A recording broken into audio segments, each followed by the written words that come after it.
What's the deal, y'all? This your boy, Rick Capo, a.k.a. King Eric the Great, and you're now tuned in at episode 244 of Off the Cuff Radio, the livest show on Friday nights, sponsored by Buddy Boy Entertainment and Da Vinci Clothing. And tonight's guest, we have a legend in the building, y'all. This man is heavily responsible for pioneering some of the heaviest sounds for Memphis and the Dirty South overall.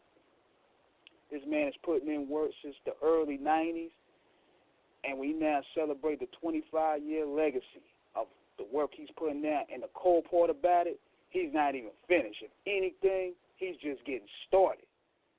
So, without further ado, let's bring on the legendary M-Town legend, Al KAPONE, y'all. Oh, boy. What's up with you, man? You already know, man. We had to put that intro down for you.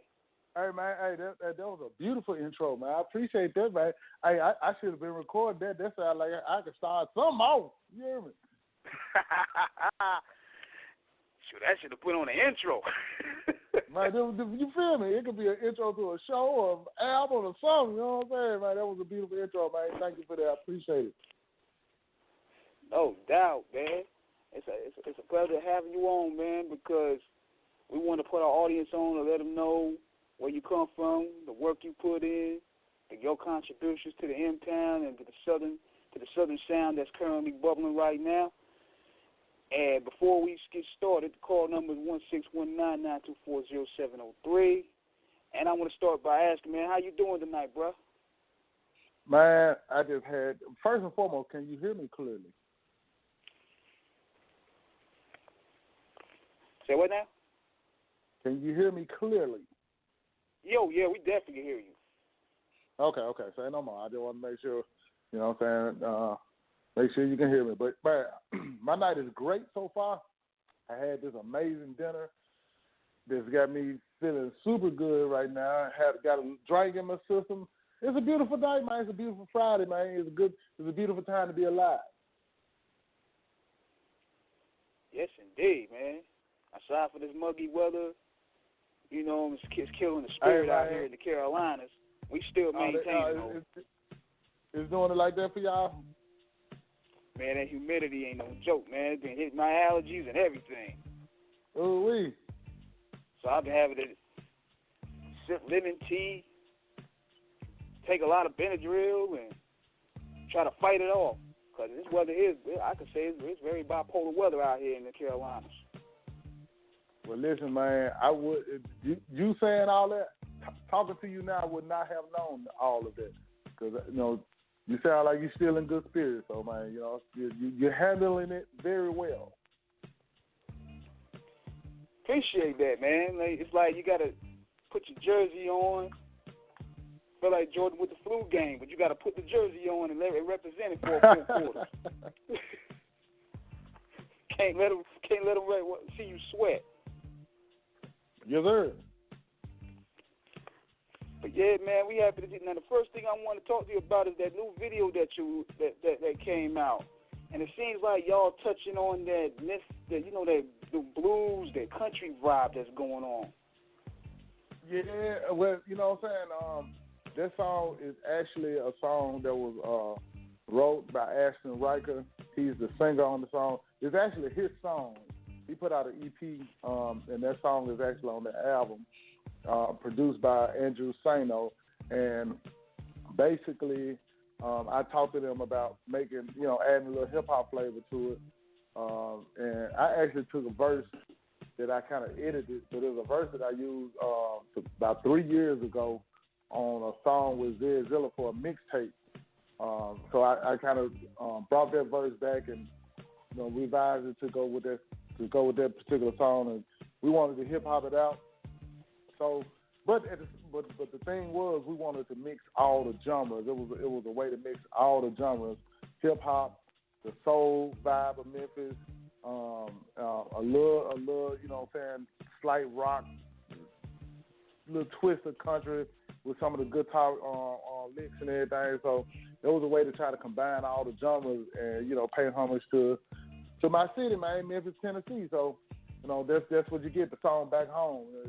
It came together pretty nice, man. We put the video together with Michael Butler, and man, everything kind of came together. It's a cool little Memphis anthem. I try to keep one out here and there. It's a cool thing to see with the culture now because you have the guy Lil Nas X. He's blowing up right now, merging those two genres together with country and trap music. So to see you guys tapping in that flavor and making it sound fly, it's a dope thing to witness. Oh man, I appreciate that. But Lil Nas X is winning in a major way with it. But it's actually a lot of other artists that's really been doing it. You know what I'm saying? I'm talking about country artists, country hip hop artists that got the trap sound in it. That's kind of been doing it before the Lil Nas X song. So they, in a way, they probably kind of built the foundation. So by the time he came with it, it was already like a little subgenre of people that automatically supported it on top of other people. But he's winning hands down with it. So it's kind of, it's probably new to the masses, but like on the underground level, it's kind of always been there. And there's a lot of artists that, if people dig a little deeper, they'll be like, oh shit, that artist got that sound too, and that artist got that sound too. And but Lil Nas X, he definitely knocked the doors off to the masses. So it's a lot more acceptable at this moment. Yeah, we can even go back to Pimp C when Pimp C coined the terms country rap tunes. Yes, sir.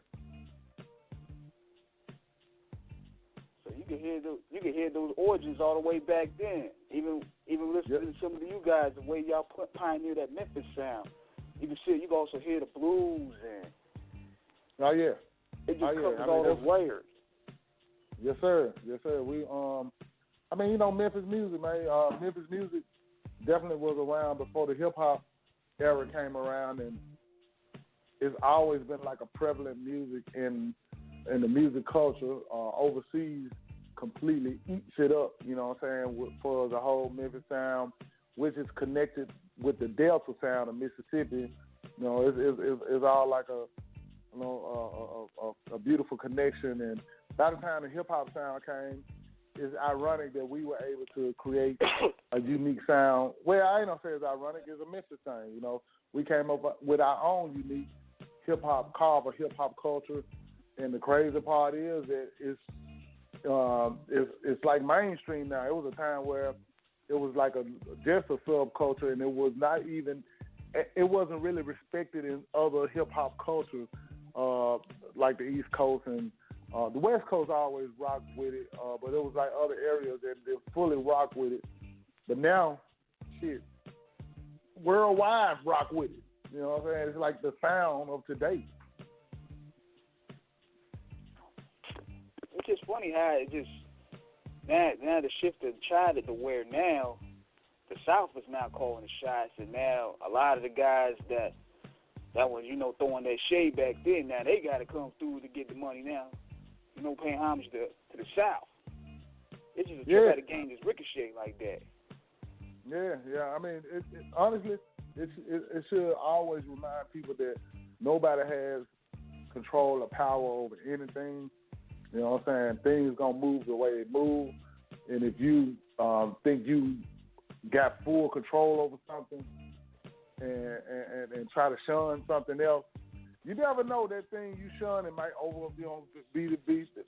grow to be bigger than what you could ever imagine. So we don't have no control over anything. All we can do is, man, just enjoy and pay homage. You know what I'm saying? Pay respect and homage to what homage is doing. Man, keep the game moving. It's all love. Like the new generation, man. I love the new generation, what they doing.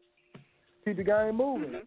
It won't move without the new generation. There's some things that, you might be like, but realistically, through hip-hop history, you got them records and songs and artists that you be like, So it's not a new generation thing. It's you know what I'm saying? It always existed, but it's good stuff within the you know what I'm saying? I guess subpar stuff as well. But hip-hop is hip-hop, man. I'm glad that just be a part of it in some shape, form, or fashion. Because I personally am a fan of hip hop in general. Which brings me to why we brought you on in the first place, because we do at our show, we like to do our crate digging, and we want to also shed light on the pioneers that's opened those doors, and you have to be one of those guys to kick that door down. And I want to talk to you. We're going to talk about the beginning stages, and we're going to correlate it through periods of where you was releasing certain albums and how it was correlating with your life at that point. So going to the beginning stages, what made you choose the stage name Al Capone, and who inspired you to really want to pick up a mic and rock this? Man, you definitely taking it back, man. I start with who inspired me to pick up the mic. Again, it was basically hip hop. I was in elementary, and once I caught that hip hop bug, and we talking about the early days of hip hop. Once I caught that bug, man, I was like, man, I love this art form, and it wasn't even just about the rapping. It was the DJing, it was the breakdancing, it was the graffiti, it was the way they dressed. It was the whole thing. It was just a whole culture that I just feel like, man, I feel a part of something. For the first time in my life, like I said, in elementary, I'm like, I feel a part of it. So I was inspired by the culture. And, of course, certain MCs. I can go through the history of MCs. I can talk about people like Killer Rock and Just Ice, you know what I'm saying, Mantronics. Groups like that don't get, artists and groups like that don't get the recognition for pioneering the game, you know what I'm saying, at a certain point as well. Of course, the Run DMCs, the LL Cool J's, the KRS-Ones, you know what I'm saying, and we on the East Coast now. All of those guys at that time, and, man, even guys like MC Shan, man, I go back, you know what I'm saying, on that level. Mr. Magic, DJs like Mr. Magic, you know what I'm talking about? And of course, the West Coast, man, I was influenced by all of that. So hip hop, man, it just, man, all of hip hop influenced me to pick up the mic. I wanted to be them. I used to be in front of the mirror with a brush in my hand, man, rapping them songs as if I was them, man. I'm in the mirror like that's my video, but I'm emulating those guys. And those guys inspired me, and just hip-hop in general inspired me to want to be a part of it. I had to. Yeah, man, and it's funny how we had Shan on the show a couple weeks back, and he was saying the same thing, how when the culture was evolving in the 80s, it influenced him. You had to get down. It made you want to pick up a mic, because you saw how passionate these guys were, and you saw how they would put their pain and lyricism on the table, and you can bleed through the track. You identify with that, you know what I'm saying? Especially coming up in the hood, and you know what I'm saying, coming up in that environment, you related to it. You related to the look. You related to the energy. Even if being from the South, even though we didn't dress like East Coast, it still was that ghetto hood street mentality, that energy. Even though we weren't gang banging like that, like they were doing in the West Coast, but we still related to that street energy and that street mentality. So you just related to it. So it was like, man, this is that. I am that. That is me. I got to be, you know what I'm saying, some kind of way, shape, form, or fashion. I got to be in it. I got to be a part of this. I'm already a part of it. Once it caught my ear, that's me. So all of it inspired me. I guess to answer your first question, hip hop in general inspired me. And the name Al Capone, man, the thing about the name Al Capone, I really didn't even try to start out with the name Al Capone. I tried to start out with the name Scarface Al. And like some of my early records, I relate to myself as Scarface Al. I even made something new on the Jason Mass EP that I released in October, and I got this song called Scarface Al shit. But it was Scarface Al was supposed to be my name. And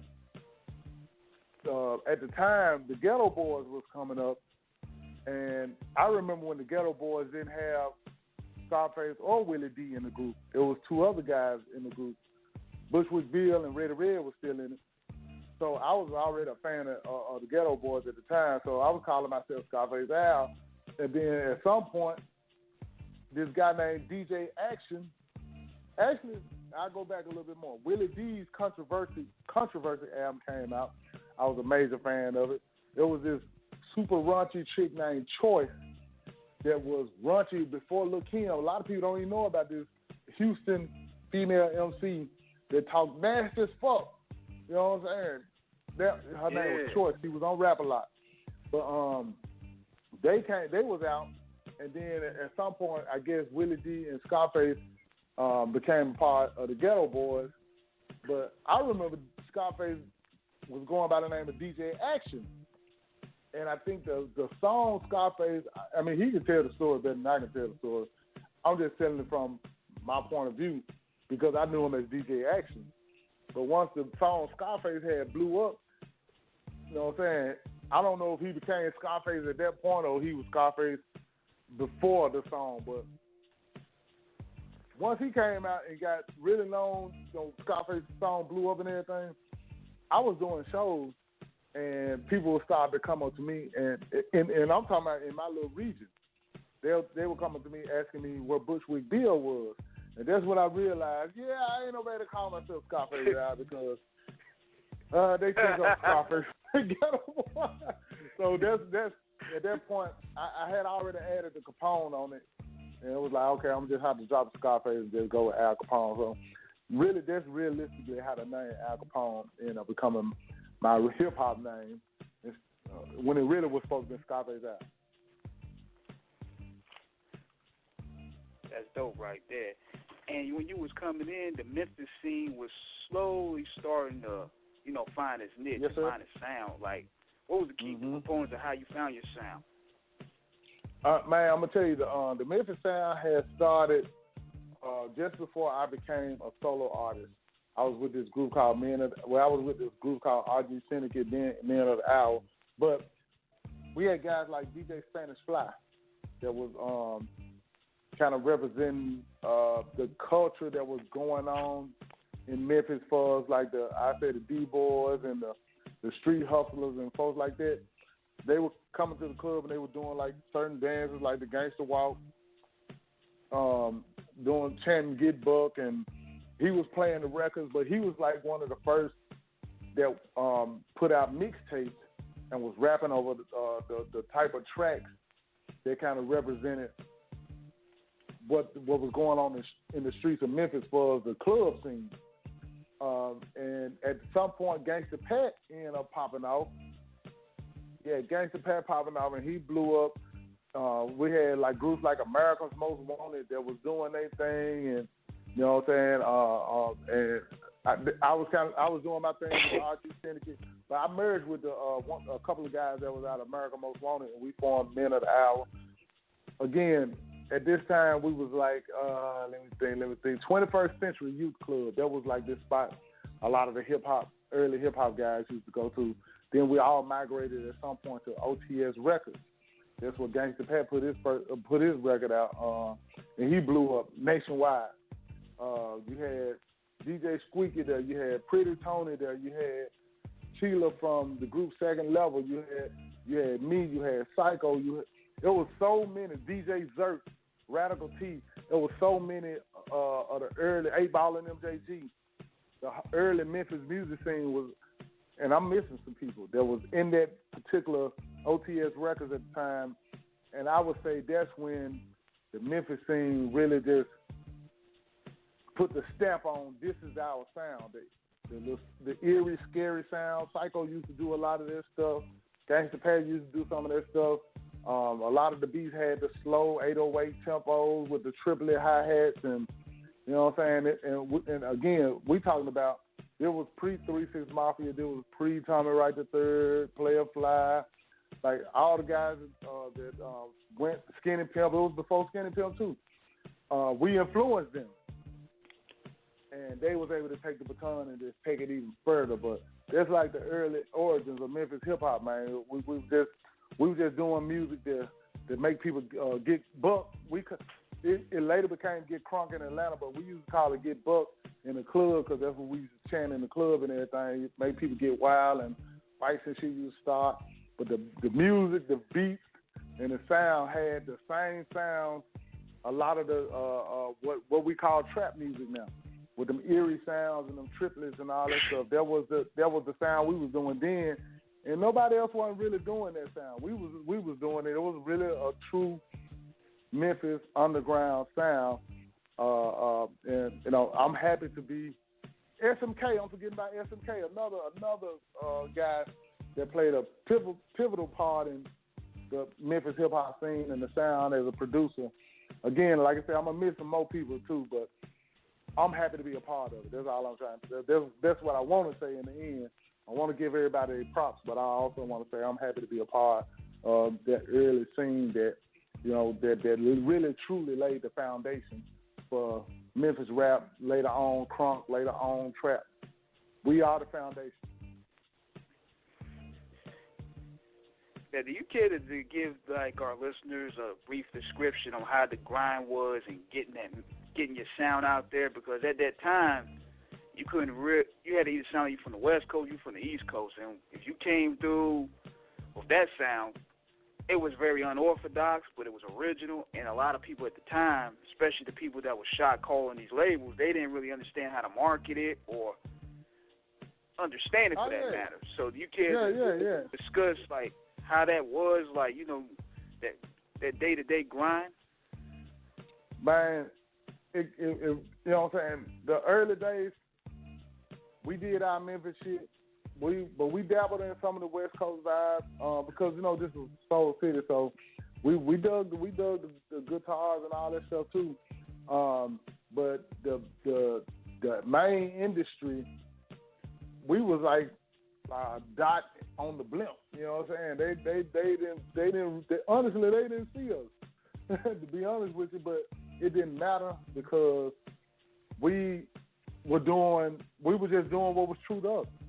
Bottom line, we were simply doing what was true to us in our community. Our community loved it, so we enjoyed representing our community. So it didn't even matter what the main hip hop was all about. It didn't matter to us. You know what I'm saying? We were just enjoying representing our culture and in Memphis and being able to go out of town to places like different places in Mississippi, Arkansas, other places in Tennessee, Georgia. We was happy to just go into the little pockets, and they treat us as big as we like we were big as some of the biggest hip hop stars that was out at the time. But we were just enjoying it. To be honest with you, we weren't even thinking about the fact that they weren't really rocking with us. We just hustle our mixtapes and go out and do shows and what they call the chilling circle and the little hole in the wall clubs. We just did that, and it was so much. You know, we were teenagers too. You got to remember that. What teenager wouldn't be happy to be able to go and do shows, not only in their city but in the surrounding area in their city, make a little money. You know what I'm saying? Get showered without nothing but love. You know what I'm saying? What teenager's not gonna be happy? You're not thinking about the rest of the industry ain't respecting it. Who cares? I'm having a goddamn good time. I'm enjoying my life right now. And what's fascinating about that sound was, see, with the East Coast, it made you like, you know, you nod your head to the beat. It give you a description in your mind that you in the New York state of mind, you in the train, you just vibing to. True. West Coast music is more like low rider music, like, you know, nice sunny day, you smoking good herb, you playing good music. But y'all music made niggas amp. Like, y'all made niggas want to fight. And it was also fascinating. Then y'all had the loops where y'all would like take certain samples and loop them and it'd be repetition. And I was like, yo, this shit is hypnotizing. You hit it right on the head. It was very hypnotic. That's when Paul and Juicy came up with the name Hypnotized Mind. I was like, that's so fucking clever because, like you said, some of those loops are fucking hypnotizing. It's like you literally like caught up in that. You caught up in that shit. So I don't know, man. It was just something we did. You know, again, it wasn't one person. It wasn't one group. It wasn't one producer. It was something that I think the streets kind of dictated. Like at some point, this is what it is, and the producers and the artists, we all just caught on and said, man, this is us, and we just were happy to present it, and yeah, that shit just spread it little by little. It just kept spreading. Each year, each artist got a little bigger, you know what I'm saying, and it just spread it and spread it and spread it. But at some point, At some point, we stopped getting the recognition. You know what I'm saying, and people kind of, unless you was in the know, when you heard certain Southern hip hop with a certain sound, unless you were in the know, you didn't even realize that was a Memphis sound. A lot of the hot Southern artists that started bubbling, like I would say in like late '90s and early 2000s, they were actually getting hip hop Memphis producers to give that sound. But the masses didn't even realize it was a Memphis sound. They just thought it was a Southern sound. And that goes for today with trap.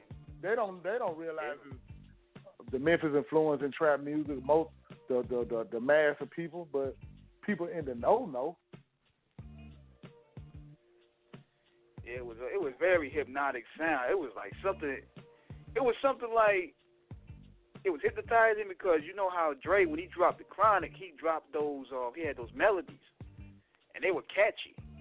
But the way you was looping certain samples, it was, like you said, hypnotizing. So he was like, damn, it's weird, but I'm going to have to go back to that. And it got a lot of knocking the trunk. So I was like, I got to go right back to that. I think that was the other part of it. The knocking the trunk played a huge part of it. Yes, that played a key role because I ain't never even heard production like this before. So you basically kicked that door down. I mean, on the production end, I learned. I eventually learned from the original guys like Psycho and people like Gangsta Pat and you know what I'm saying, DJ Squeaky and all them, Dirk. On the production end, I got to get on the props for this. I was just one of the guys that was like, you know what I'm saying, had some of the early flows and, you know what I'm saying, and went out and did shows and represented Memphis, the culture of Memphis hip-hop because, you know, I was a fan of hip-hop and I recognized early that, hold on, we got our own, you know what I'm saying, some cities have a sound, but we actually have probably a culture that goes with it in the same way that hip-hop had breakdancing. We got the gangster walking, which turned into juking, along with the chants and the, you know what I'm saying, the whole slang and everything. It was a little more than just the music. So, you know, I was one of those guys that helped spread the culture of it. But the production, man, I got to give it up to our guys, SMK and all them guys. Man, they definitely branded that sound to a T. Yeah, you have it right there. And going back to you and your music, the first joint I heard from you was from Street Knowledge Chapters 1 through 12, and the first track that I heard was da da da da da da da da boom. I was like, what the fuck? This shit sound good. that track there. Then I could hear the KRS influence that you had up there. Yep, listen to my 9mm go bang. That was and putting that together, what was that experience like? What was going on in your life at the time when you was putting that together? Because I think that was where people started noticing who you were. Yep. I mean, before then, in Memphis, I had this song called Lyrical Drive-By, and that's what really gave me my name in the city. So when it was time to come with another single, I decided to go with this chant, rat-a-tat-a-tat-a-tat-a-boom. It was like one of the chants they did in the club, kind of like one of the chants they did when they were saying get booked. So I'm like, all right, I'm gonna do that the rat-a-tat-a-boom chant, and make and call it another lyrical drive-by, kind of expand on the lyrical drive-by. So basically, that's what was going on. You know what I'm saying? I wanted to make an even crunker, bucker song than my original song, and to be able to include the chants in the hook, and then add a little groove in the verses, and just keep that Memphis shit going. It was basically representing Memphis. Basically, that's all it boiled down to, representing Memphis and the whole Memphis underground club scene. That was the point of that whole record. Now, the way I was thinking it with this drop, and it said 12 chapters, I'm thinking we might get 12 tapes of this? That's what I was thinking at first. Yeah. Now, I apologize for smacking in your ear, man. Oh, no, you good. This damn grilled ass chicken good as a motherfucker right now. I was trying to stay away from it while we were talking, but I keep slipping to it. But, man, don't even worry about it. Say no more. I don't blame you. So chapters 1 through 12, I should have stuck to the formula a lot more. I had different people in my ear. Well, first and foremost, I was always open to all styles of music, even though I was a lover of hip hop. But I had different people in my ear about doing too many different sounds and styles. And I was trying to still keep the Memphis vibe in it. And then I was kind of going through in my life. Actually, I had my first child that was born. You know what I'm saying? I'm like in my early 20s, like 20, 21. I got my first child. So life got a little more realer than being in the streets, whereas like the first record I put out, it was more about street shit. By the time Street Knowledge chapters 1 through 12 came, you know what I'm saying, I was in a lot of those songs, I was a lot more serious about life. You know what I'm saying? I'm like, man, I'm looking at the fact that I got a daughter at this point. You know, life got real for me, so it reflected in a lot of the lyrics in the song, on a lot of those songs. It was about real life rather than just the streets. And honestly, in some ways, it might have hurt me a little bit at the time because, you know what I'm saying, people had kind of latched onto the street shit of it. And I was so young, and people that were listening to it were young. They weren't ready to get that deep and serious. But shit, that was my life at the time. Shit, I was just expressing myself through my music. You know what I'm saying? My life had got real. Yeah, that's another one of the challenges that a lot of artists deal with is when you hit them over the head with something like, hardcore street stuff, they want to keep on hearing that. And sometimes when you hit them with stuff to think about, sometimes it goes over their head a little bit, but at the end of the day, they'll appreciate it because you want your artist to grow. Well, you know what? I understand. It's called. I mean, when you're doing branding, if you're getting food, if you getting a box of Cheerios, you don't want no goddamn Frosted Flakes in them. So it's like giving. So that's a good analogy right there. That's like serving your baked pizza, and the next week you serving them broccoli in a way. You know what I'm saying? So I mean, you might be giving them something healthy that's good for them, but they wasn't expecting that. You know what I'm saying? So I mean, and again at that age, I'm not thinking about that level of marketing and branding. You know what I'm saying? I'm not even thinking like that. I'm like I said, I'm dealing with real life. I don't know shit about no damn branding and marketing at the time. All I know is how to express myself through hip hop. But I understand. I understood years later that the importance of sticking to the sound and the brand that people expect from you. And then if you're gonna grow, you got it's a way you got to do it. You just can't, like you said, give them pizza and then turn around and give them broccoli. You know what I'm saying? You might want to give them the pizza and throw a couple of broccoli sprinkles on them. You got to slowly do it. You just can't just switch it up on them. I respect that and I understand it. Yeah, they'll go through a health shock. They like, what was this? Exactly. Even though it's good for them, it's like, hell no, what the fuck? Yeah, it's just about, keeping that steady balance. And sometimes you just got to give them a pre-up and, prepare them. Like, give them, like, preparation meals and stuff like that. Exactly. But when you young, man, you ain't thinking like that. You're just not thinking like that. You know what I'm saying?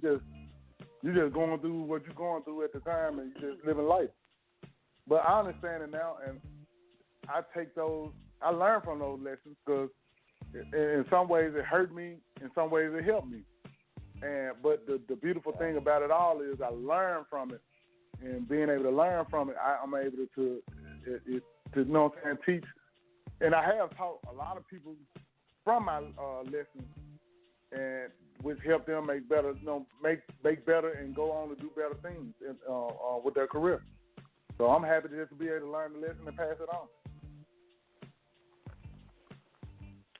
So we going to that stage until now we're in the stage of the $79 album, The Resurrection, which you can find on Amazon. And y'all better give my man a cut right there. Hey, the whoever cut, doing that, not man. even 1/3. But you know what? They ain't gonna do it because if they're gonna do it, they got plenty of ways to reach out to me. But hey, it's always silver lining when I look into it. It just let me know that there's some people out there that still rock with their record, and I just gotta offer it and make sure it's not $79. So you know what I'm saying? It's a more affordable price for the people. So when y'all see when y'all see that record come out, I might throw a couple of bonus cuts on there, just you know what I'm saying, just out of love that I know that nobody else ain't got, and offer it at a better price, and you know what I'm saying, and give the fans what they want, but show them a lot more love. Now this album here though, The Resurrection, this came out on 1995, 96, correct? Yep. You hit it on the head. Okay. And this was around the time where, 3-6 was getting out there with the Mystic Styles, and it was like y'all was dipping into the horrorcore vibe with it. I looked at the cover, even the cover bugged me out a little bit. I was like, oh, this was crazy as shit.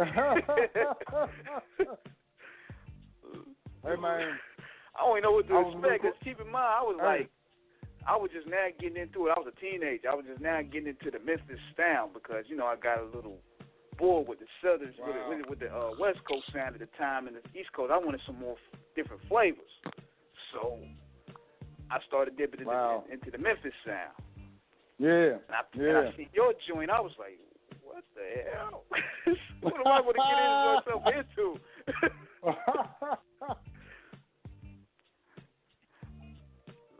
And then because he had your eyes rolled the back like the Undertaker, you had the cross in the background. I was like, what is this?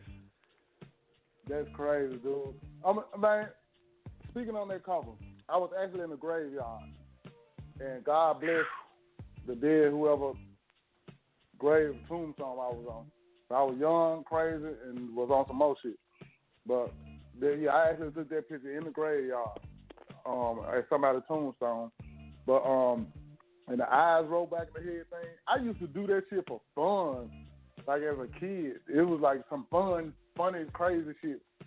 So when it was time to take that shot, I was like, I'm gonna do that eye roll back in the head shit that I used to do before I even thought about being a damn rapper. And that's what gave you that wicked ass looking cover. It damn sure sold it, man, because I was thinking, this is my first introduction to like horrorcore. It was between Mystic Styles, that album, and the album that Brother Lynch on dropped called Season of the Sickness. Ooh, Season of the Sickness. So I was in tune for something I ain't never experienced, but at the same time that joint knocked so hard. Thank you, sir. That joint knocked so hard. It was like, okay. I was at first, as a young, you scared to pick it up because you don't know what to expect. But then you start hearing the sounds of how all this stuff was just correlating together. It was like, this is a masterpiece. Wow, thank you, man. And you was on the zone on that album. Well, that particular album actually was an extension of an album that I had did maybe a year or two before called Sinister Funk. And Sinister Funk, at least four or five of those records that's on the Resurrection came from Sinister Funk. Sinister Funk was a mixture of dark music and a mixture of soulful music. That's why it was called Sinister Funk. But by the time the Resurrection came around, I was like, you know what? I'm just gonna go straight dark. So I'm gonna keep some of those dark records and I'm gonna add some more to it. I'm going straight dark with this because I always dabbled in those dark records. You know what I'm saying? Years before, you know, in my early days, you know, before people even knew who I was, I always dabbled in those dark records and worked with guys like Psycho, and we did dark records like that. DJ Paul, if you ever get a chance to interview him, ask him, do he remember some early dark records by Al Capone before he even blew up as Al Capone, and he'll probably tell you about some of those records. But by the time the Resurrection came, I was like, I saw that it had kind of got popular, that dark sound. Yeah. That I had been doing. Just I wasn't doing it a lot. I do it like on a few songs, and then the other songs will have different styles and different vibes. And you got to remember too, I came up listening to hip hop records back when it was the thing to do was to have a variety of songs on your album. So it wasn't about staying with one sound throughout the whole record. You know what I'm saying? You'll have a record with a soulful sound. You'll have a record that has a rock sound to it. You know what I'm saying? It was all hip hop, but it was cool to mix it up. So when I was making records, I would do the same thing. I would mix it up. So you have dark records, you'll have this kind of record, more soulful, groovy record. But again, by the time the Resurrection came, I noticed that that dark sound had started getting popular. So I was like, you know what? I've been doing this shit. How about not just do a whole record dedicated to that? Because I'm one of the pioneers of it, and I enjoy it to the point. I heard you play a record that I just did last year, Jason Mask, and it was kind of like that little project was a tribute going back to that dark sound, because I was like, oh, it's people still that's a fan of that. Let me let them know I can still do that too. I still rock with that shit too. Oh yeah, I've got to add too. I also got to add Bone Thugs and Harmony, East 1999 in that category as well. But those guys, they also mixed a lot of melody. They put melody into it, like a lot of harmonizing. Yep. But you know what? If you listen to some of that early stuff I did, I would do little stuff like that. Like even on Devil's Playground. They said, I don't mind, this is the Devil's Playground. You know, I was doing little melodies, but Bone Thugs, they took it to another level with the melodies. But I don't know, it was something cool about it. Added to the dark sound when you can kind of sound spooky with it. You can rap, but then when you do the melodies, it added this extra little eerie, spooky vibe that was kind of cool. So I'm just saying that to say that even though they took it to the next level, I used to always dabble in it, not knowing that it was a thing. Mhm. Yeah, that as you could tell with the '90s when that dark era was ushering, like a lot of artists was just experimenting with these different sounds, and the dark sound eventually ushered up and opened up a lot of doors. Yeah, it was a crazy time. It was. As a youngster, it really was. Especially as a youngster, you was discovering it. It threw me for a loop. I was like, okay, I'm gonna rock with this. I can only imagine. Honestly, listening to you talk about it, you was on the other side of it. I was on the side of creating. You was on the other side of actually discovering it. So it's kind of cool to hear how somebody felt when they discovered the shit. Man, imagine being on the East Coast, because at the time of the East Coast, everybody was playing like Biggie, Junior Mafia, Lil Kim, Foxy Brown, all them. And I bring this to the table, niggas look at me so sideways like, what the fuck? I like, man, you don't get the fuck out of here with that devil shit.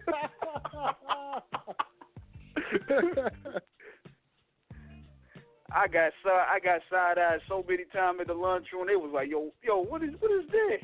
I'm like, man, it's gonna be the new wave. Watch what I say. Damn. Wow, that's crazy, man. So, it was people like you. It was people like you that is, you know what I'm saying, that helped spread it. We created it, but it was people like you that helped spread it, man. So, thank you. Appreciate it, man, because I knew when I heard those albums, like, it was going to be innovative, because I ain't never heard nothing like that before in my life. Yeah. And then when Chapter 2, World Domination dropped in 3-6, that kicked the door down. Yes, sir. Yes, sir. Now, man, I'm telling you, 3-6 down, man, they definitely went worldwide with it and did it on levels that we never could have saw coming. And the fact that they, you know what I'm saying, was able to stay independent and keep control over, you know what I'm saying, a lot of their rights and shit. The fact that they were able to eat off of it and, you know what I'm saying, and not give it away, man, it was watching it blow up was one thing, but watching the fact that, you know what I'm saying, that they were able to stay in control of the business side was also a beautiful thing for me to see, because I know I spoke with you earlier, man, but like in the early days, Paul even did an interview. DJ Paul did an interview where he said that his uncle was telling him about publishing, but he had reached. I remember him reaching out to me, and I actually ordered the publishing papers from Nashville because I was up on the game, because I had got fucked earlier. You know, I was before them, so I didn't know shit about no damn publishing at one point in them early days. So I got fucked over on some early publishing. So I had to educate myself. I started reading the books and shit and try to figure out what the fuck just happened. And once I realized what was going on and realized how to do it, you know what I'm saying, I knew how to actually, you know what I'm saying, get the forms and fill them out and all that shit. So Paul had reached out to me. I ordered the forms and actually met with him, gave it to him, you know what I'm saying, explained to him what to do to fill it out and shit. And man, that being said, to watch them, the fact that they were able to stay in control, I mean, I'm not trying to take credit for them owning their own publishing and shit like that, because they could have found that out through somebody else because they wanted to know. I'm just glad that I knew, and I was very happy to pass on the knowledge to them, because I didn't want nobody else to get fucked over like I got fucked over. I'm like, that was my whole thing. I was more than happy, and I passed that information on to anybody that asked me. But the fact that they were able to eat off of this shit and keep the sound going, and man, it was a beautiful thing to watch, man. So, 3-6 is one of the, you know what I'm saying, what they call cornerstones of Memphis hip hop that took us to another level. Actually, they the ones that ushered in the next generation of Memphis hip hop with Yo Gotti. And it was beautiful to see them guys finally win that Oscar in 2006, because knowing how the work them dudes put in, them dudes produced like over 40 albums, including compilations. Yeah. Including solos. Man, the fact that they won the Oscar, and it was an Oscar that was won from a movie that was made in Memphis. Because you got to think about it, when we talking about the movie Hustle and Flow right now, I know we was in the era of the resurrection, but you know what I'm saying, years passed after I did work with my guy E40 out there in the Bay. This guy named Craig Brewer came with this movie called Hustle and Flow. So, and this was at a time when Atlanta completely dominated Southern hip hop, dominated. You know what I'm saying? Get Crunk was like, even though we knew we had did this whole, what was considered Get Crunk, we had did that like 10 years before. It's like the masses had finally like accepted it and Atlanta dominated, and Memphis was man, we weren't even getting no recognition about shit. The only people that was getting any props was 3 6 Mafia. So Memphis as a whole wasn't getting love. 3 6 was getting love. So by the time Hustle and Flow came out, we finally got to put the spotlight back on Memphis, and people were like, "Oh shit, we forgot about Memphis. Oh shit, they did." You know what I'm saying? With songs like I wrote and produced "Whoop Dat Trick." With songs like "Whoop Dat Trick," they was like, "Oh shit, they were doing the chant and the buck crunk sound before."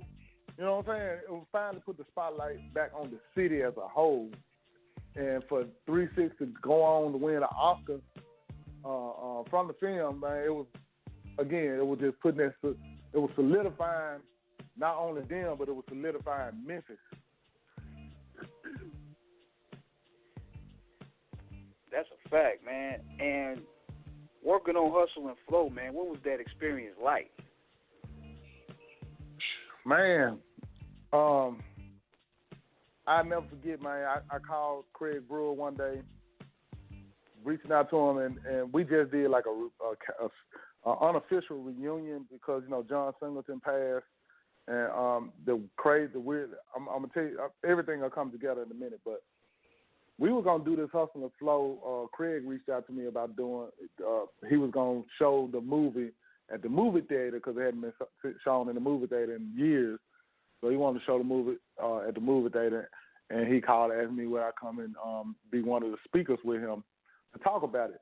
And this was like about 2 weeks before John Singleton passed away.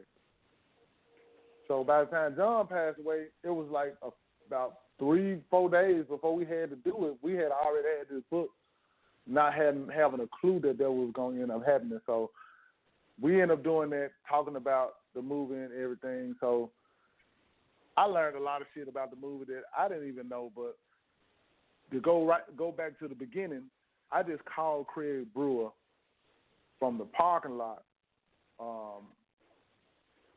My brother was getting his car fixed. And while he was going to talk to the people, I was sitting in the car. And I was like, let me call Craig Brewer. So I called Craig Brewer. Craig, not knowing, this is what I learned. He was waiting on a call from, I think it was either Juicy J or DJ Paul, one of the two. So by the time I called, he noticed he got a call from the Memphis number. And he heard a guy talking with the Memphis slang because he was in L.A. at the time. So he heard somebody talking with the Memphis slang. He assumed he was talking to Paul or Juicy because he was literally waiting on that call. So he talking to me, I'm talking to him, and I noticed, I'm like, why is he talking to me like he knew I was going to call? And he's talking to me like, I think this is not who I think I'm talking to. So in the end, he realized, oh, shit, this is our phone. So he's like, oh, dude, let me tell you what's going on. And he told me about the movie and everything. He said, well, John Singleton will be in town the next day. We're looking for this theme song. I'm gonna give you the script. I'm gonna give you the Terrence Howard's number. Let you talk to him, read the script, come up with a song, and I'll see if John will come and check it out. That's how I got involved in the movie Hustle and Flow, because I wrote the Hustle and Flow theme song to keep hustling, keep flowing. I wrote that song that night. The next day when John Singleton and Craig Brewer came, Craig did not tell me. I just found this shit out at this showing about right around the time John passed. Craig brought John Singleton to the movie. Craig picked John Singleton up from the airport. He was supposed to take John straight to see 3 6 Mafia. And on his way there, he was like, hey, I want you to check out something at this studio. So John didn't even know he was coming. I didn't even know he didn't know. Craig just maneuvered some shit out of nowhere. So by the time they came to the studio, that's when he was like, man, I want you to check out this guy. You know what I'm saying? He got this song. So I played him the song. John heard it and was like, oh shit, this is the fucking song. We need this. So we worked something out, and then I was playing other records while Craig and John was talking. and Whoop That Trick came on. I was just playing my personal record because I was just happy to get that one damn song in it. Then John heard it. John Singleton heard it, was like, what the fuck is that? I like, man, this song I got called Whoop That Trick on the new project I'm about to get ready to release. Then like him and Craig started talking like well, how did that song come about? I was like, yeah, all right. Well, I did this song called Beat That Bitch. You played it tonight. I Ain't a Killer. Tripped the fuck out when I heard it. You actually played it. But I was telling them that I had made that song years before, and I used to perform it at the club, and the club used to go fucking nuts. And I was like, fuck, the only fucked up part about it, that song is so violent and so, you know what I'm saying, explicit. I can never get radio play with that. And I said, man, I knew at that point I wrote this hook, the Whoop That Trick hook. It was supposed to be a spinoff of that I Ain't a Killer song. That's how that song came about. And when I was telling them about it, he looked at Craig like, man, you got to use that in the movie, man. We need that song in the movie because we need DJ to make a song that's so raw. He can't come straight with the Keep Hustling, Keep Flowing song or the Hard Out Here for a Pimp song. We need him to have like this. His first song need to be like, man, real aggressive, like he was still raw. He was like, you got to tell how, you got to use Al Capone's story in the movie where he could be like, man, I got this song, I'll Beat That Bitch, and then they got to be like, nah, man, it's too hard, and eventually it became Whoop That Trick. But anyway, my story inspired that scene in the movie, even the whole conversation and everything. So to say all that, when he heard Whoop That Trick, he wanted that in the movie. Then he heard another song that I was still playing from that record that I was working on called Get Crunk, Get Buck. He was like, man, we need to use that in this particular scene. And long story short, man, I ended up getting 3 damn songs in the movie, and I was just trying to get one in the motherfucker. And it all came because Craig brought John to the damn studio where I was, and John didn't even know he was coming to the motherfucker. He thought he was just going to see 3-6, so he get the 3-6 and was like, shit, what y'all got? Because, man, I just got met with the dude Al Capone, man. He just gave me straight Memphis heat. You know what I'm saying? And then they hit him with the Hard Out Here for a Pimp. So, you know what I'm saying? It all worked out in a beautiful way, man. And shit, Hustle and Flow, man. Hustle and Flow wouldn't be Hustle and Flow without the authentic Memphis music. I think John had that same reaction that many people that wasn't familiar with y'all style had when they first hear it, especially the way they was put together on the movie. That dun dun dun dun dun. Yep. It was like, oh, this what? Yep. It was so hyped because I remember seeing it in the theaters that night. It was so hyped that night when people started acting like Memphis cats. I was like, yo, they got something heat right here. We didn't know it was going to be a fight break out. We didn't know none of that. I ain't gonna lie, man. I was one of those witnesses. And keep in mind, I wrote the motherfucker. I'm in the movie theater for the first time, and that scene came on, and I'm like, the fucking movie theater turned into a fucking club. Everybody was lit. I'm like, what the fuck is going on? This is not real. This is not. I've been to the movie for a million times. I ain't never seen the damn movie theater turn to a damn club. Everybody. Man, it was crazy. It was just like that. Everybody in the crowd at that. I was like, yo, it done turned to the club up in here. Unbelievable. It was amazing. Fucking unbelievable. But yeah, man, it was a great thing to watch. Now, was gonna be a sequel to that movie, to your knowledge? Not to my knowledge, man. I mean, it's all in Craig Brewer's hand, man. So, you know what I'm saying? It's his call. You have to ask him. To my knowledge, I would say no. But you know, hey, you never know. You know what I'm saying? He might have something that he might decide one day, but that was his baby. So he gets to make that call.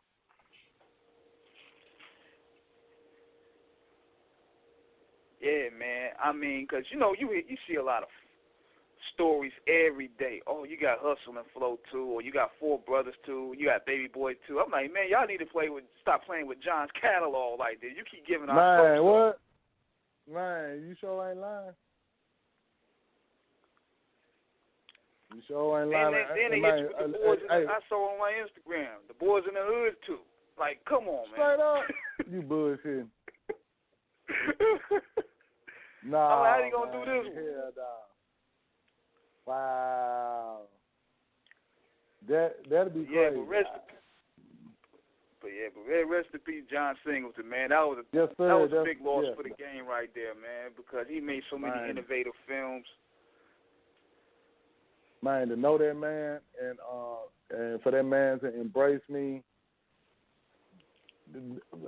for him to be to have the stature that he had, and for him to embrace this independent underground, you know what I'm saying, early pioneer that, you know what I'm saying, was still underground. The fact that the love that man showed me and the respect that man showed me, and on up to February of this year was the last time I talked to him. I reach out to him periodically just to, say what's up to him, or if I'm in LA, just reach out, what's up, John? Just let you know. He always responded back. He never Hollywood, never. I can name some people that did, but he was not one of them. He always kept it 100, man. You know what I'm saying? So rest in peace, man, to like you said, an innovator on films, and rest in peace just to a good dude, man, that you know what I'm saying, still looked out for the underdog. Yes, indeed, man. And you know one thing I do miss about hip-hop today is how you guys used to come out with compilations. You know how compilation was a big deal in the 90s? Yep. Because you got introduced with so many new artists coming in. Yep. Exactly. That was the beauty of compilations, man. You know what I'm saying? You got a chance to, like you said, hear a lot of different. You hear some of your favorites, and you get a chance to get introduced to a lot of new artists. Salute to my guy E40 and D Legit, because when they did Southwest Riders compilations, they looked out for me at that time. You know what I'm saying? I was underground. I was an independent underground artist, but I try to stay active in the game, and I always fuck with all hip hop. So I used to actually fuck with Bay Area rappers, underground rappers and shit. So, and in Texas underground rappers, and New Orleans and Florida. I used to respect the game, but E40 noticed that I, you know what I'm saying, that I was still out here making my little moves as an independent artist, and he looked out for me by putting me on the Southwest Riders compilation, and that compilation introduced me to people that didn't know who I was. So you're absolutely right, man. Compilations played a pivotal part, especially for up and coming independent artists, man. It introduced us to new audiences, and it was a beautiful thing, man. So yeah, we haven't had that in a while. Man, compilations I used to find out about so many artists I ain't never even seen or heard from before. They always had that one song like, yo, who is that? Then you go you ain't had no Google at the time, so you just had to do your research on your own. You just hoping this dude come back with another song. Man, you go to the record store and start looking for that bubble, like, man, is he in this bubble? We got a record. There you go right there. Let me go. I'm finna go and get his record, man. I like to see the shit he did on the compilation. I'm finna check him. Yeah. Yep. But see, Memphis, y'all also had your own. Y'all had the Memphis Drama Volume 1 and 2. Oh, yeah, man. You know, I used to put those compilations out. The Memphis Drama compilation. Actually, the first compilation I released was called Memphis Underground Hustler. That was the first time a Memphis compilation was ever put together. Before then, a lot of people did mixtapes, but nobody had ever put a compilation out that featured artists outside of their cliques. People would, like with the mixtapes, it was normally people within their cliques. But the Memphis Underground Hustler was the first compilation, was like putting artists that was from different cliques all in one project. And honestly, I remember Well, I reached out to 360 them at the time to get a song on the compilation. Man, the beef between them and DJ Squeaky and Zert was so thick that they would not put a song on the compilation. They said the only way they'll put a song on the compilation is Squeaky didn't want on it. And I was like, man, I can't cross my guys out there. They fucking with me all. How am I tell them, man, I ain't gonna use your record? You know what I'm saying? Like, so I had to be like, man, I guess they not gonna. I guess 3 6 won't be on the motherfucking compilation, so I gotta fuck with. I'm not gonna fuck with my guys. So you know, but they beef was that deep.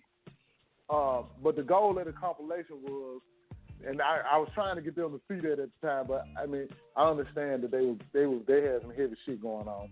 But the point of it all was to bring different cliques all on one project. But that particular, if anybody ever wondered why was 3 6 doing one on their compilation, that's why they weren't on it. But that was the first real Memphis compilation that was ever put out. And then some years later, I started doing Memphis drama compilations.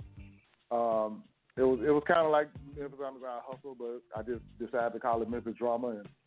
And I used to think it was cool. I even did a compilation called Memphis to the Bondi Bay.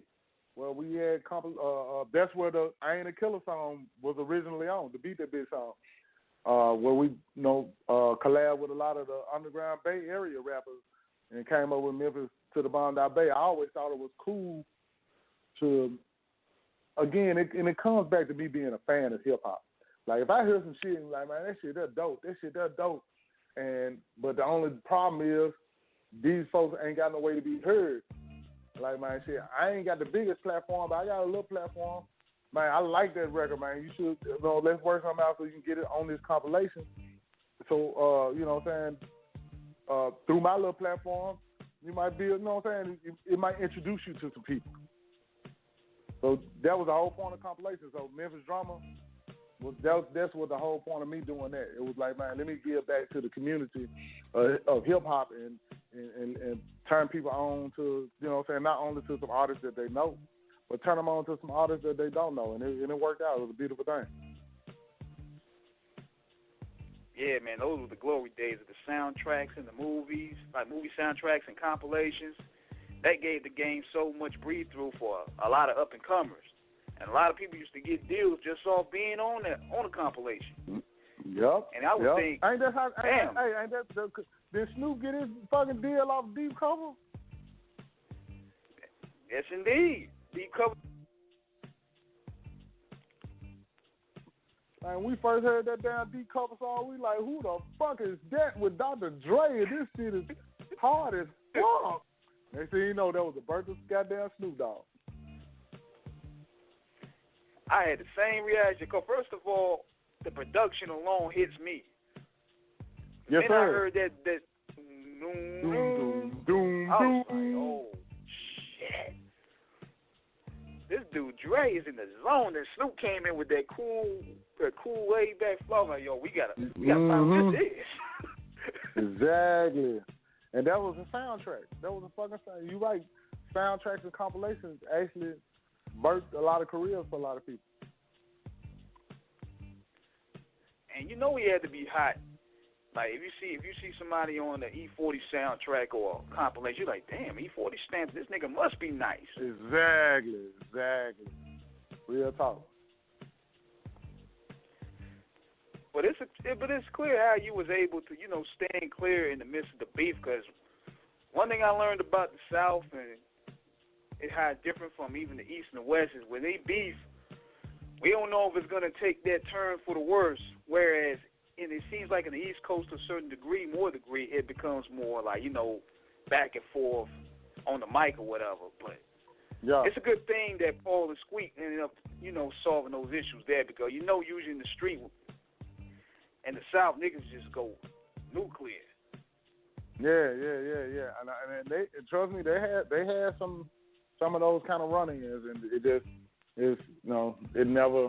Well, some people it never got touched on that level, but they had some real bad situations. But I will say I'm very thankful that I stayed clear of a lot of the beef, and I feel like that a lot of people had enough respect for me not to put me in the beef because they knew, like, Paul them knew I fucked with Squeaky them. Squeaky knew, you know what I'm saying, that I would rock, did records with Paul them, Juicy J them sometimes. And they just knew I just fuck with everybody. So I'm thankful that they didn't put me in the beef because they could have put me in the beef. They could have been like, oh, no, you fuck with them, so fuck you too. But they never put me in the shit. You know what I'm saying? They always looked at me as a neutral person because I guess deep down they knew, man, I never talk bad to either parties about each other. You know what I'm saying? I wouldn't be like, on one side, be like, yeah, man, I'm there, woo, woo. I ain't speaking on that shit. And if people start speaking on it, I'm like, man, listen, man, I ain't got no problem with them folks. So, you know, I fuck with y'all, I fuck with them. You know what I'm saying? So I think people knew that I wasn't two-facing nobody. And I, you know what I'm saying, I let it be known. And the fact that they respected the fact that not to put me in the beef and just respected me in general as a person, you know, that played a huge part in keeping me out of a lot of the beef. Because they could have easily put me into it, but the respect was there, man, and I appreciate it. And it's, you know, that's why I still will make songs like Memphis Pride years later, because it's like, man, I respect everybody. I respect y'all. I respect what everybody played in the game, man. Even the ones I might have missed, names I missed out. I respect everybody that played a part in the game, and they pretty much gave me that same respect back. And that's rare. That's very rare. I must say, that's some rare shit. That's very rare, because, man, you look at how many times people beefed in hip-hop, they'll eventually force you to choose an alliance. So I don't know how you even made it out of that. They were like, nigga, you going to ride with me or you going to ride with him? Yeah. That's when you really look at it, man, and when I look back at it, I'm like, holy shit. I'm amazed that nobody put me in it, man. They never put me in it. And everybody pretty much respect me to this day. You know, the same way they respected me then, and I'm just grateful for the respect. Man, the best way I would have handled that, I'd probably like, okay, y'all just settle it, play a game of Madden or something.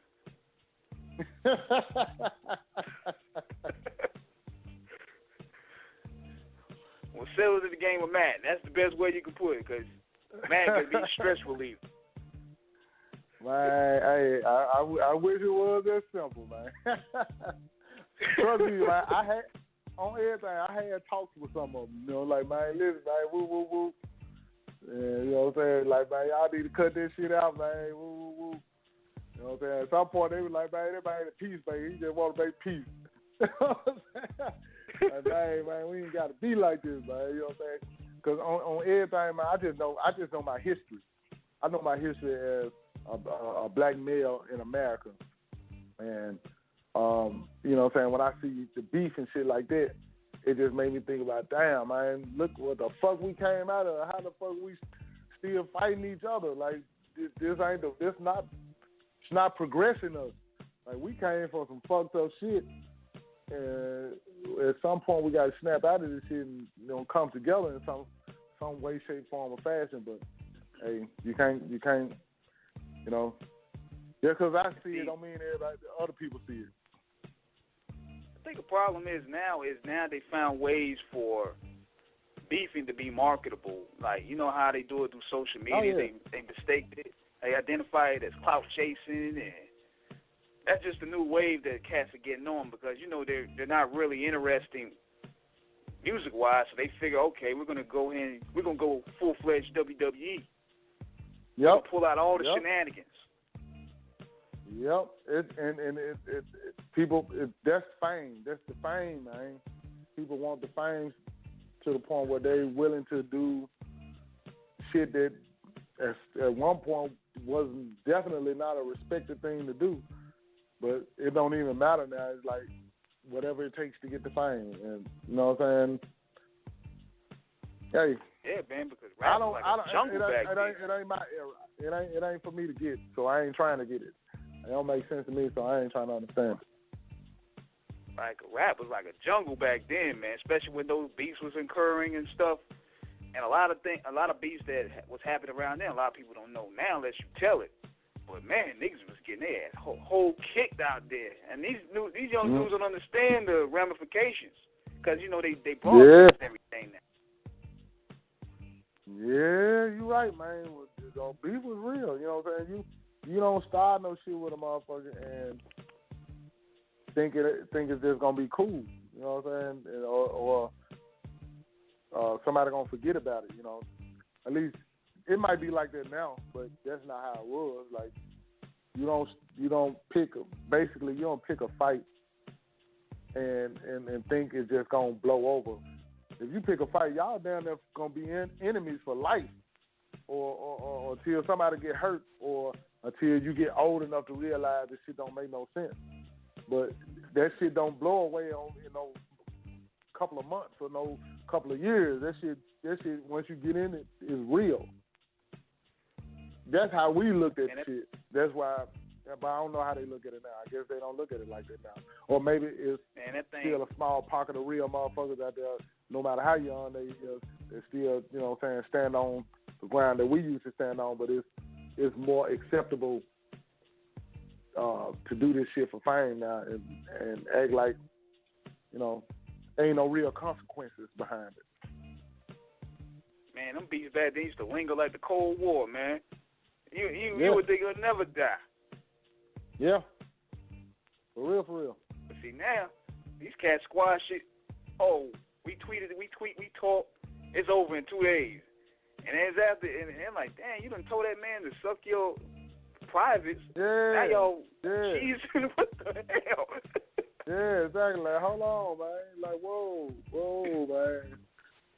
I don't play like that. You know what I'm saying? Like, if you were playing, I don't play like that.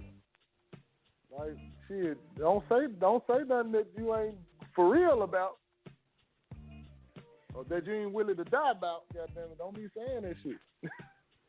For real, man. I'm like, these new dudes are cut from a different cloth, I guess. I mean, do your thing, man, but I just can't drop it like that. Like, I'm gonna have to put the Madden game down. We gonna have to go hit the boxing ring. Man, again, I don't understand it. So it's gonna take somebody from that generation to explain it. So I don't understand it. I don't know what's up with it. But hey, it's them. But going back to your music though, this also correlates with your style. Like, what are your all-time favorite horror flicks? Man, this is the part that's gonna trip you out, man. I'm not really I don't really like horror flicks like that. Other than I used to love Friday the 13th because Freddy Krueger. He used to call motherfuckers bitches and shit when he killed them. You know what I'm saying? I wasn't used to monsters and shit cussing you out as they kill you.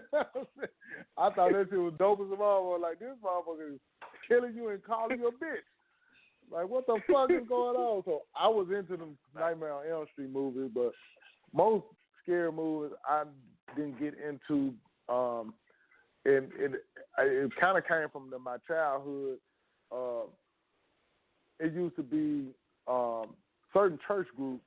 I think that it was a way of trying to scare you into being scared of the devil and evil.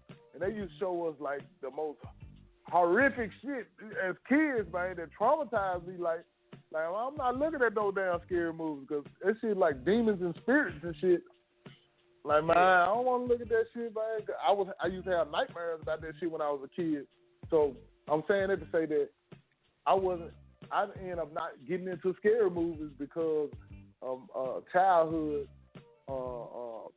like Bible, devil and demon and shit type of movies that they used to show us to, I guess, again, to scare us to not want to do wrong because we'll end up dying, spirits dying in eternal hell and shit. So I went into scary movies because I used to have fucked up nightmares from that shit. And it's ironic that it came from the fucking church. But movies, but people like Freddy Krueger and Child's Play, Chucky, I used to like them motherfuckers because even though it was wicked. They used to talk shit, you know what I'm saying? So I was like, man, I fuck with them scary movies. Now, outside of the scary movies, I was into shit like the Twilight Zone and the Alfred Hitchcock shit because it had this mystery about it. It wasn't just, it was, some of it was scary, but some of it was just so fucking mysterious and out of this world. It was just something cool about the shit. So that kind of made, that's why I liked it. I liked it, the dark sound because of shit like that. And that's what draws me. Plus the way they composed those sounds was so unique. Just like the most oversampled horror sound is the Halloween joint. Yep.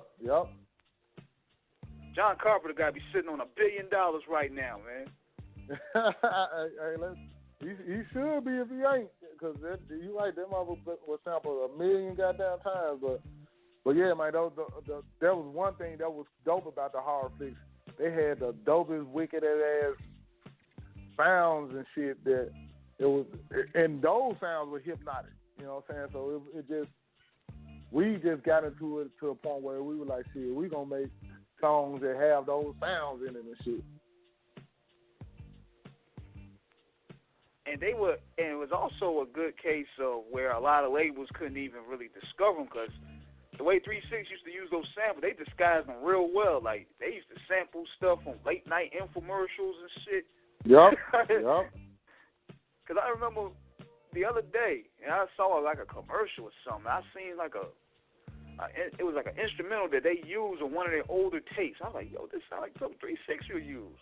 Couldn't find out. I did a little research, and there it was. I was like, damn, these diggers are straight crate diggers.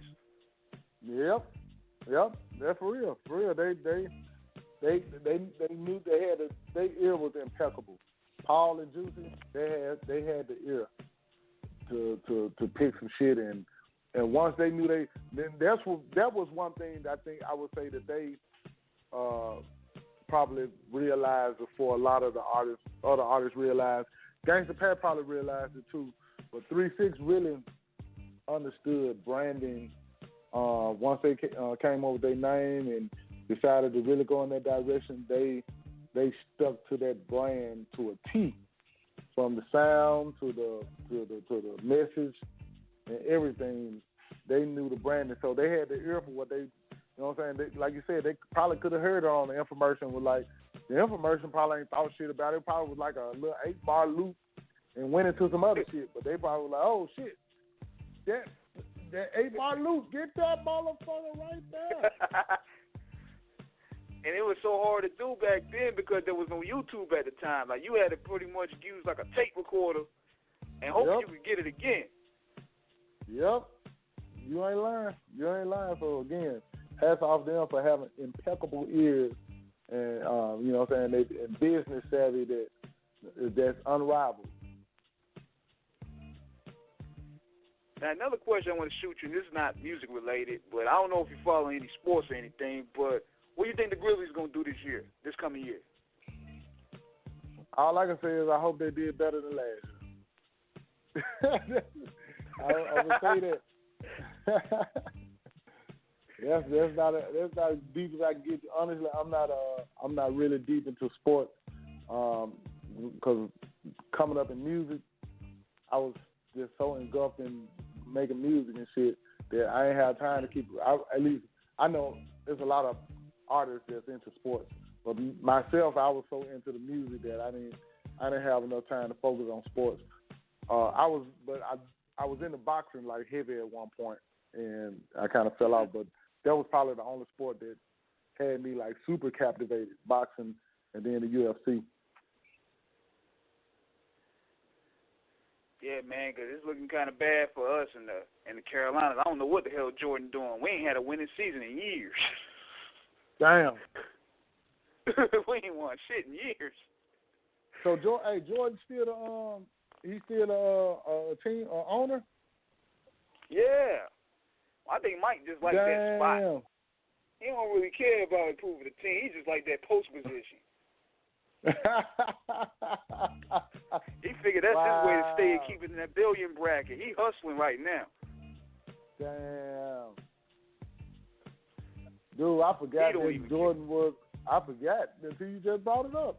That's how much like y'all there, so I guess y'all pay attention to it more, and sports fans probably pay attention. But like the average person don't even think about the Jordan.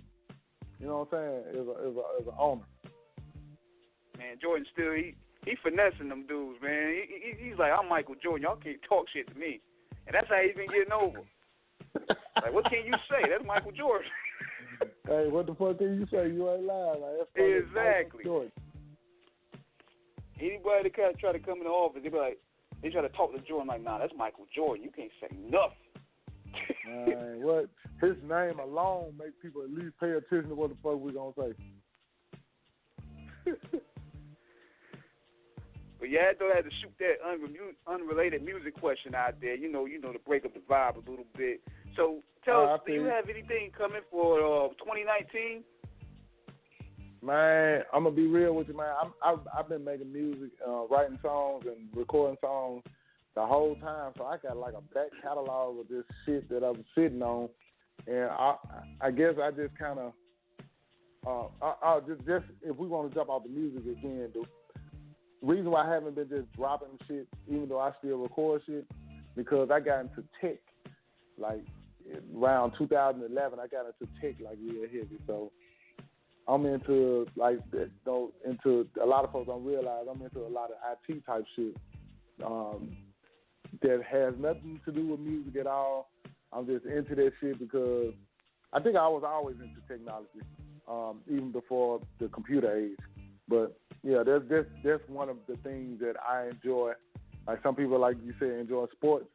I enjoy tech shit, so that's my other thing. And I've been able to hustle in that little game, whereas I don't have to. I can pick and choose what I do with the music. I say it like that.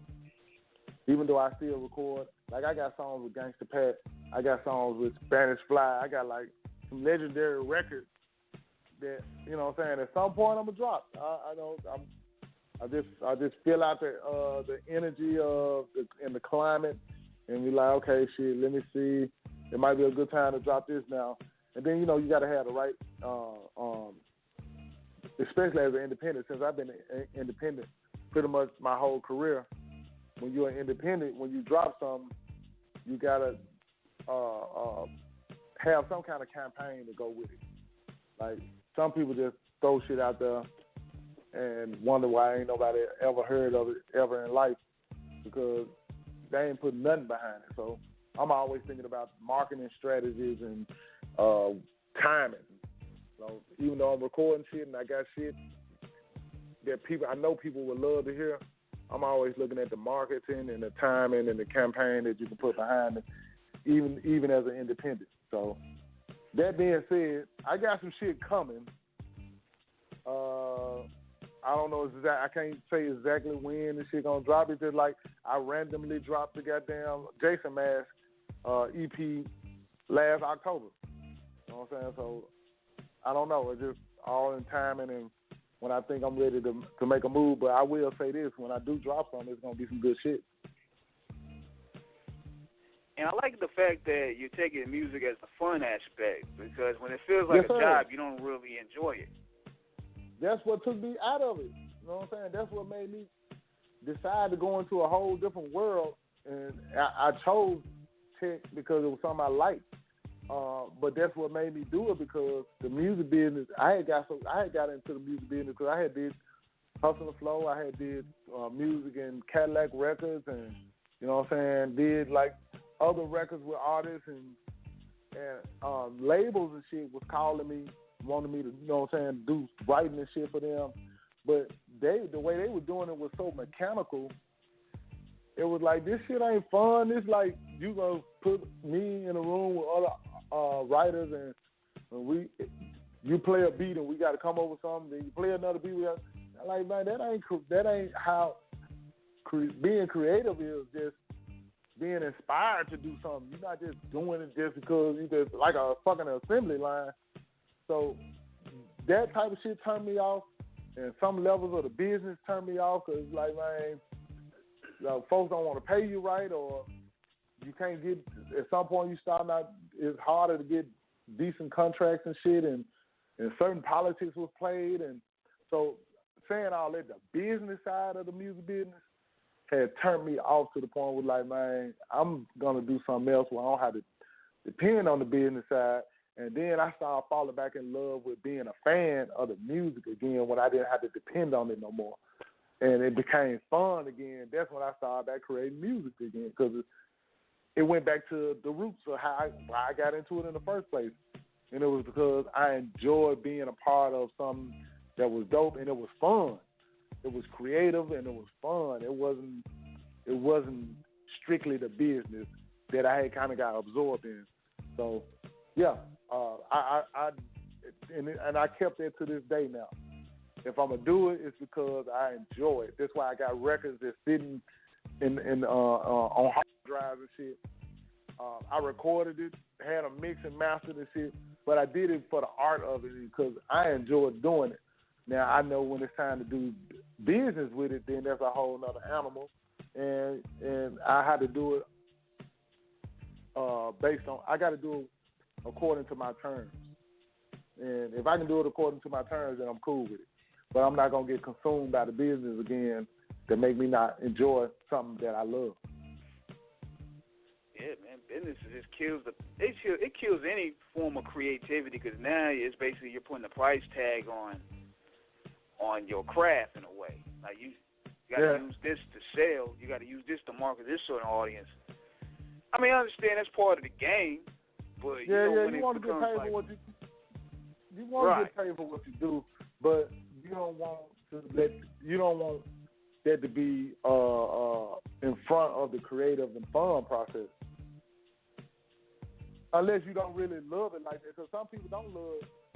It's like it was certain people that got into the music business, like from the dope game. They got into it, and there's certain artists that have spoke on this. They got into it because it was just a mean to hustle. You know what I'm saying? They didn't get into it for the love of the music or the love of hip hop. I got into it, and a lot of artists like me got into it for the love of hip hop. Some people got into it just because, man, that's a way to hustle some money. And you know what I'm saying? And a lot of those guys thrive because of that. Because they ain't tripping about the art form of it. They, you know what I'm saying? It's a hustle.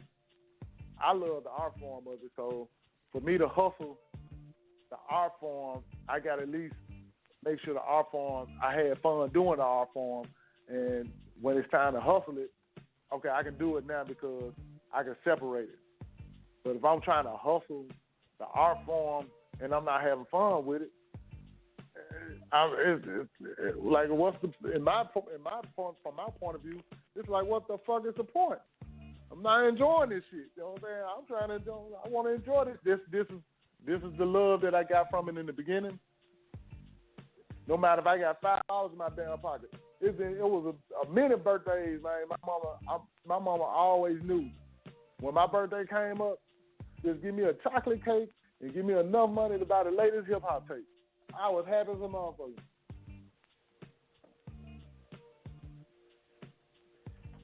So it's all about your happiness, man. It's all about your happiness, man. If hustling and the money aspect if that's what drives your happiness, then hey, good for you. But if other things outside of monetary value drive your happiness, you know what I'm saying? We all got to eat, we all got to pay our bills, but you know what I'm saying? How can you do that and keep your happiness? And that's where I am. You know what I'm saying? That's where I've been for a long time. Like, as long as I can keep my happiness, I'm cool with the hustle too. But I can't let the hustle drown out my happiness, because it's like, what's the point of the fucking hustle if I can't be happy? That's real talk, man. And do you have any advice that you want to give to anybody that's choosing to pursue a career in this music business? Like, you have any game you want to give them? Man, the same game I just got through saying. Man, if you're going to do it, if you got love for it, you know what I'm saying, do it for the love and figure out how to monetize it, but don't let the monetizing part of it drown out the love for it, because it's going to affect your art if you really got true love for it. Now, if you're just a hustler and you ain't got no love for it, then that's a different story. But if you really got love for your art and what you do as an artist, you can't let the business drown out your love, because if it does, your art will be affected. And if your art is affected, then, you know what I'm saying, it's a part of you that's being affected. And again, what's the fucking point of doing the shit if you're going to lose something that didn't even cost you shit? It don't cost you nothing to be creative, you know, unless, you know, whatever money you want to invest in. But just the fact that the desire to be creative don't cost you shit. And if money and certain levels of fortune is gonna kill something that didn't cost you nothing, like that made you happy. Okay, now you got the money and you unhappy. What the fuck is the point? Exactly. It's like you reach the mountaintop and that hunger ain't there no more. So you figure, like, how can you outdo yourself? I think that's where a lot of people go through that. That's where that main challenge a lot of people go through when they reach that mountaintop and that paper go start flowing real good. It's like the creative desire kind of dies off a little bit. You see that within anything. Like, you can see that with athletes. Like, as soon as they get the ring, they ain't hungry no more. Like, you know, you getting steaks every day for dinner. But you know what? But the crazy part is, when you let that kill your creativity, eventually that the money gonna run out. You know what I'm saying? That shit gonna run out, because whatever that hunger and desire that you had is not gonna be there, and that's what's bringing you the money in the first place. And if you ain't got that no more, that money that you got, it's gonna fucking go away. You know what I'm saying? And then that's a lot of people end up lost, because they don't know what the fuck, they don't even know what's going on at that point. Like, fuck, I don't have the desire to do what I used to do, but, you know, now I done lost all this fucking money I made. I got all this stress and these bills and shit just done went haywire. A lot of people end up fucking lost, and it ain't worth it. But, you know, when you going through it, and when you on that journey, you don't see it. And, you know what I'm saying, unless you got a few people around you to keep you grounded, you can eventually become lost. And like you said, they can apply to music, they can apply to sports, they can apply to being an entrepreneur, whatever the case may be. You can become fucking lost for years. I bet you there's some bums on the street right now. There's some bums on the street right now holding up signs. I guarantee you, not all of them, but I guarantee you there's a few of them out there that probably used to be, to have plenty of money. But something happened, they got lost, and they lost. You know what I'm saying? They really lost. Mind, body, and soul. It ain't worth it. That's all I'm saying. Do what you love what you do, and figure out how to, you know, eat off of it. But don't let the business kill your creativity. That's what I would say. And if you're able to do what you love, and make a certain level of money, even if you got to work another job, and you can still do what you love, and you find love in that, you find peace in that, you find a sense of fulfillment in that, man, that dude, people pay for that. People will pay for that. There's people out there that's making bukus of money that don't have no sense of fulfillment and don't, you know what I'm saying, they got no connection with people and shit like that. The shit that money can't buy, that we don't even realize how valuable it is, because we want the things. We want the shiny things. Man, all I would say is, like, be thankful for those things that you have that you don't even have to pay for, that makes you happy. And I know there's probably some deep philosophizing shit, but I don't know how to make somebody connect with it. But if you hear me and you feel me in some kind of way, you'll feel me. If you don't, one day you will. Hopefully it don't be after you lost. Yeah, the game will find ways to humble you. It really would. Yes, sir. It'd be a sad sight, because even when you see a lot of these guys that had hits on the charts, then you see them in the club again, they be looking all lost. You like, dang, this dude was the man back in like 2008. Mm-hmm. And 2019, he walking through a sea of people. They don't even recognize this dude. Even the bouncers like, yo, throw this dude out of here. We don't know him. Like, man. Hey, they got lost. Got lost in the fame, got lost in the hype. You know what I'm saying? Got lost in, you know what I'm saying? You have to be careful not to lose yourself in this game, man. Because this game, if you start to get any kind of fame, you can lose yourself. Some people can lose themselves if they don't get fame because they so consumed with the fact that they didn't make it that they blame people and they angry and shit. You know what I'm saying? You can't let none of this, whether you make it or don't make it, you can't let it. You can't lose yourself, man. You can't lose who you are and what truly makes you happy. And if there's just two people in your life that, you know what I'm saying, that you know you could be 100 with, man, just be 100 with them, and man, don't forget what life is really about. You know what I'm saying? Life is what makes you happy, man. Bottom line, what makes you, as long as it's not harming anybody else. If it makes you happy, man, that's what life is all about. And doing what you love, and hopefully making some money off of it. But don't let the money kill what makes you happy. That's what I say it like that. No steps, man. I mean, we about to wrap this thing up shortly, man. This 2 hours went by quick. God damn, it's been that long? Holy shit. Yeah, I was like, wow. The time just went by because, you know, we had a great correlation of flow and chopping it up about the history and indulging in a lot of things. It just go by quick. Great conversation, man. Great conversation. They said time flies when you're having fun. Janet never lied. Hey, man, anybody that's listening, man, go check me out at AlCaponeMemphis.com. I know you're going to ask this question, so I might as well go speak on it right now, man, while we got a little time left. Check me out at AlCaponeMemphis.com. That's Capone with a K. AlCaponeMemphis. AlCaponeMemphis.com. You get to my social media from there. You can check out certain videos on there. If somebody want to book me for anything, look at booking information. Anything you need, AlCaponeMemphis.com. You can come with me, see what I got going on, see what's happening.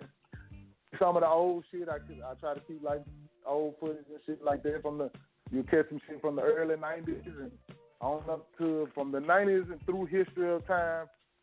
You can see what's going on or what happened with Al Capone and the Memphis music scene and all that shit. AlCaponeMemphis.com. Go there. Man, when you hear about the next show, come check me out, man. Support me however way you can. I appreciate the love. I appreciate you for reaching out to me, man. Man, it's no problem, man. I mean, you know, we just wanted to put the babies on to the pioneers. Man, and we have to do it, man. Shout out to the babies. Because the babies give motivation.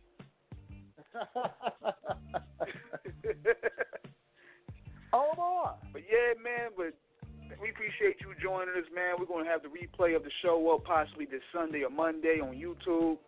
So everybody subscribe to the YouTube channel. We're going to definitely keep in touch with you, brother. Like, you know, yes, who knows, if you have any artists that you want to reach to, give us the hookup. We can interview them there. Keeping that bridge going. Say no more, man. Say no more, man. Anything that I can do, man, is all love. And, again, appreciate y'all. And salute, man. It's Al Capone, Al Capeasy. Oh, boy.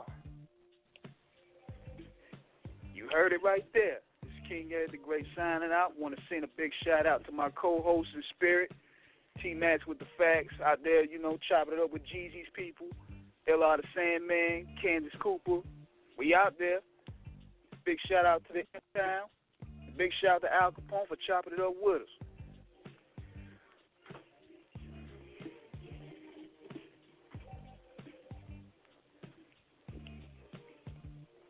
And we out of here.